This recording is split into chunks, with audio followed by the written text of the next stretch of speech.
বিরতির পর ফিরে এলাম টাফ টক উইথ ঋতব্রততে। আমাদের সঙ্গে রয়েছেন বাবুল সুপ্রিয়।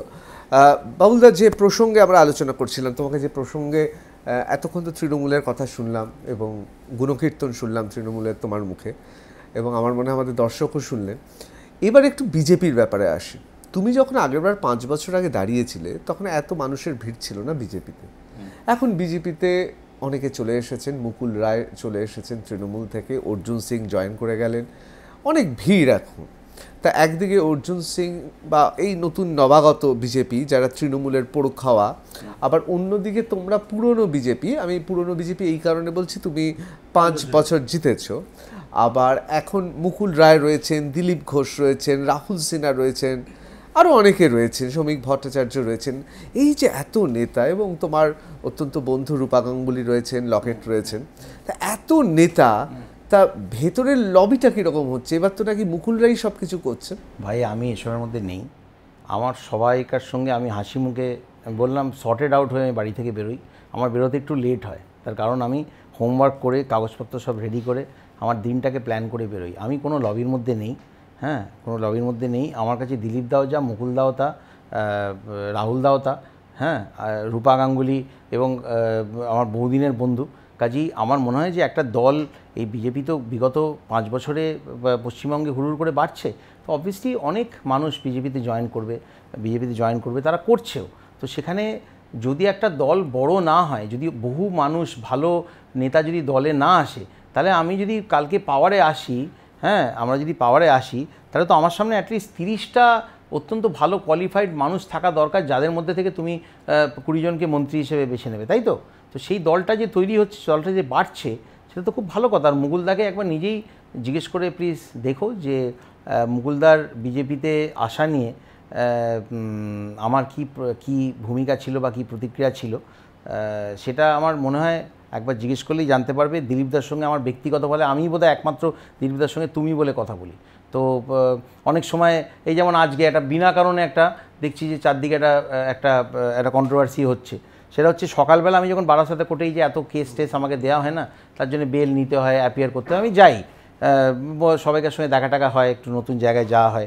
এটাও জানা হয় যে কোর্ট বিল্ডিং নীল সাদা রঙ করে রাখা হয়েছে, এগুলো আমি কিন্তু পরে এগুলো গেরুয়া রঙ করবো না। একটা যেরকম একটা ভদ্রস্থ একটা কোর্ট যেরকম দেখতে পাওয়া উচিত সেরকমই হবে। গেরুয়া রঙ কি তাহলে ভদ্রস্থ নয়?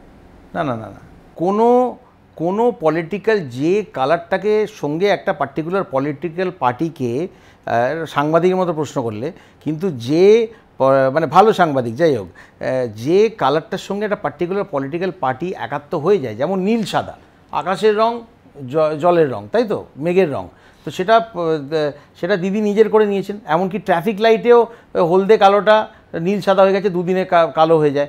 আবার এখন শুনছি যে সিগন্যালেও নাকি নীল হলে যেতে হবে, সাদা হলে থামতে হবে, ওই লাল হলদেটাও নাকি খুব শিগগিরই বদলাচ্ছে। এরকম কিন্তু খবর পেয়েছেন আপনারা? আমি তো শুনলাম সেরকমই নাকি হচ্ছে। যাই হোক, কিন্তু কথা হচ্ছে, যদি একটা রঙের সঙ্গে একটা পলিটিক্যাল পার্টি যদি জড়িয়ে যায়, তাহলে আমি সবসময় চাইবো যে, বিশেষ করে ন্যায়ালয় যেটা, মানে আমাদের কোর্ট বিল্ডিং, সেখানে কোনো পলিটিক্যাল কালার, তুমি বলছো যে আমার পাম্পিং স্টেশন সেটাও নীল সাদা হবে, আমার টয়লেট সেটাও নীল সাদা হবে, আমার সেক্রেটারিয়েট নবান্ন সেটাও নীল সাদা হবে, আমার রাস্তার ডিভাইডার সেটাও নীল সাদা হবে, একদম মাটির ওপরে যেটা রং করা হবে সেটাও নীল সাদা হবে, গাছ, সবুজ গাছে গুঁড়িতে রং হবে সেটাও নীল সাদা হবে, আবার যেটা কোর্ট সেই বিল্ডিংটার রঙও নীল সাদা হবে। এটা আমি মানতে পারছি না। এটা আমার কাছে, আমার মনে হয়, খারাপ রুচির পরিচয়। তো সেই জন্যে যখন আমি গেছিলাম ওইখানে, সকালে আমাকে জিজ্ঞেস করা হলো যে এই মিমি আর এই বলিউড মানে এন্টারটেনারদের পলিটিক্সে আসা নিয়ে, তখন আমি কথাবার্তায় আমি বলেছিলাম যে এই যে সোশ্যাল মিডিয়াতে গত পরশু থেকে নানা ধরনের মিম চলছে, নানা রকমের ছবি লোকে খুঁড়ে বার করছে, খুব কুরুচিকর কিছু ব্যাপার আমার বন্ধুরা মজা করে আমাকে পাঠাচ্ছে। আমার মনে হয়েছে যে এটা কন্ডেমেবল, এটা করা উচিত না। কারণ যদি সর্বস্তরের মানুষ যদি পলিটিক্সে আসতে পারে, তাহলে বলিউডের মানুষও নিশ্চয়ই আসতে পারে। তো এই খুঁড়ে বার করে এই ধরনের অসভ্যতা সোশ্যাল মিডিয়াতে, এটা আমার মনে হয় কোথাও একটা দাঁড়িয়ে, একটু হিউমার ঠিক আছে, কোথাও একটা দাঁড়িয়ে মনে হয়েছে। দিলীপদা পরে স্টেটমেন্টটা একটু অন্যরকম দিয়েছেন। সেটা নিয়ে বিকেলবেলা শুনলাম যে আলোচনা হচ্ছে দিলীপদা আর বাবুল সুপ্রিয়র মধ্যে হয়েছে, কি মতভেদ হয়েছে। আরে বাবা, আমি সকালবেলা বলেছি, উনি দুপুরবেলা বলেছেন, আমাদের মধ্যে এ নিয়ে কোনো কথাই হয়নি। আর আমি এন্টারটেনমেন্ট জগতের মানুষ, আমি আমাদের ফরে কথাটা বলেছি যে আমাদের সফট টার্গেট হিসেবে ইউজ করা হয়। তো এরকম বিতর্ক আছে, কিন্তু কোনো লবিতে রাহুল দা দিল্লি যান, আমি মাংস নিজে রান্না করে খাওয়াই, কারণ আমার প্রথম পলিটিক্সে আসা এবং প্রথম নমিনেশন ফাইল করা সবটাই তো রাহুল দা তখন প্রেসিডেন্ট ছিলেন। কাজে আমি নামাক হারামও নই, অ্যাট দ্য সেম টাইম আমি হিস্ট্রিকে খুব ভালো করে মনে রাখি।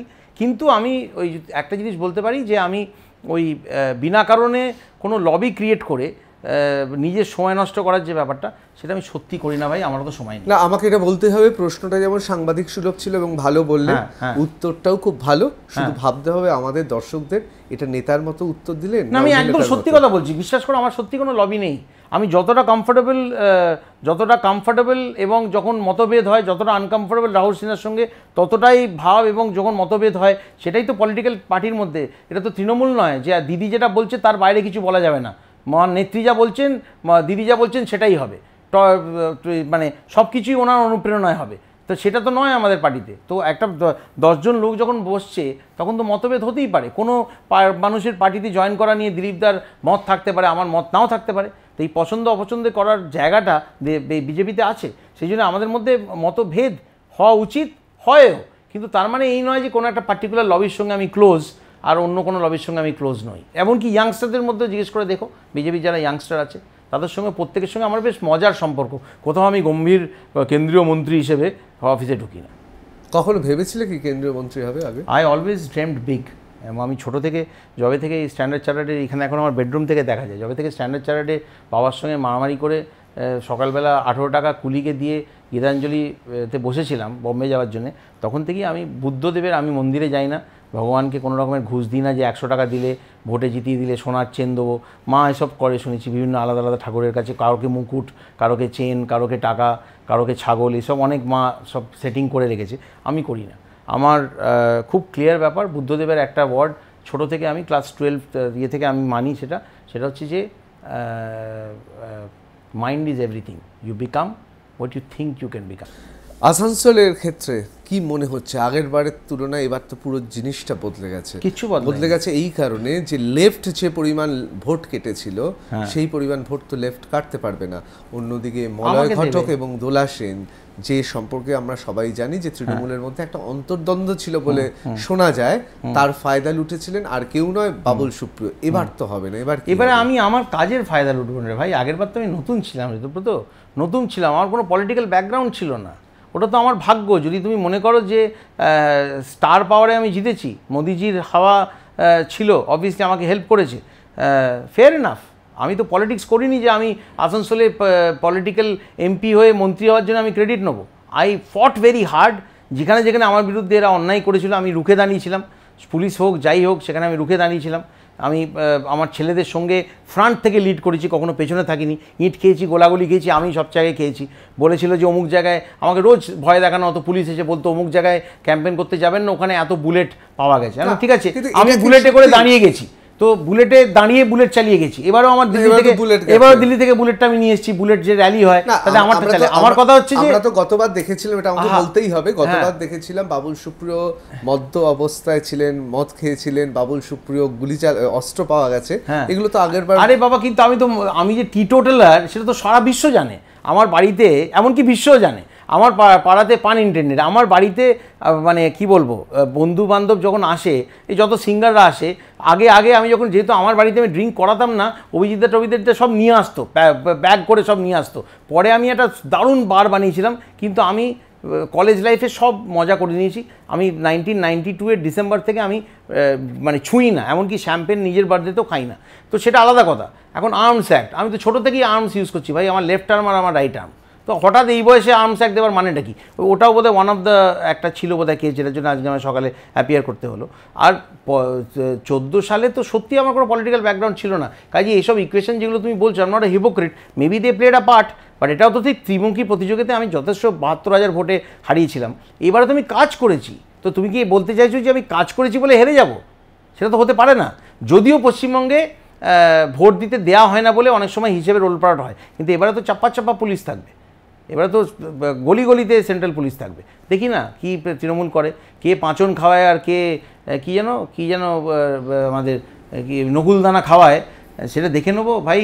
পৃথিবী গোল। অনুব্রত কেমন লাগে তার কথা? ভালো। এনকে সলিলের অভাবটা, এনকে সলিল অনেকদিন কোনো নতুন ফিল্ম করেনি, তো ও ওখানে যেগুলো বলে, দেখুন পলিটিক্স একটা সিরিয়াস সাবজেক্ট, সেখানে আমাদের কমিক এলিমেন্টের দরকার। যেমন পার্লামেন্টে লালু প্রসাদ বলতেন কিছু, হ্যাঁ সবকে মন মে ইচ্ছা হয়, हमारे मन में भी प्राइम मिनिस्टर बनने की इच्छा है लेकिन हमको कोई, একটা বেশ কমিক রিলিফ ছিল।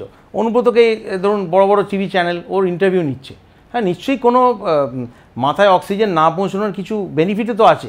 এমন এমন ডায়লগ বলে যেগুলো আমারও শুনে ভালো লাগে। তো পলিটিক্সে একটা কমিক রিলিফ তো দরকার। দিনের শেষে সারাদিন লড়াই করে এসে যখন বসবো, অনুব্রত মণ্ডল 5 জন আছে, আমি তো অনুব্রত মণ্ডলকে ওর পাড়ায় গিয়ে ওর গলা নকল করে ভাষণ দিয়েছি, এবং ফোন করে অনুব্রতর মতো ভয়েস করে আমি অনুব্রতর সঙ্গে কথা বলেছি। একজন এখানে ওই ময়ূরেশ্বরে একজন আমার বন্ধু একটু অসুবিধায় পড়েছিল, কিছু হুমকি টুমকি হচ্ছিল, আমি তাদের বলেছিলাম যে ভাই, অনুব্রতকে বলেছিলাম যে প্লিজ তোমার অমুক এলাকার ভাইদেরকে একটু বারণ করো, তাকে যাতে ডিস্টার্ব না করা হয়। ও আমাকে অত্যন্ত ভদ্রভাবে বলেছিল যে দাদা চিন্তা করো না, ওই কেউ এরপরে আর ডিস্টার্ব করে। এই সৌজন্যতা থাকা উচিত, নিশ্চয়ই থাকা উচিত। আমি কেন ফোন তুলে, আমার যদি মনে হয় অনুব্রত ওখানে বড় নেতা, ও দিদির ভোট ব্যাংকে ডেফিনেটলি প্রচণ্ড সাহায্য করে, নাহলে ও যে অ্যাটলিস্ট যে কথাগুলো বলে তাতে তো মানে যে ভোটের আগে যাদেরকে গ্রেপ্তার করা হয়, কালী পুজোর আগে যাদের গ্রেপ্তার করা হয়, সেই লিস্টে তো অনুব্রত 1 নম্বরে থাকতো।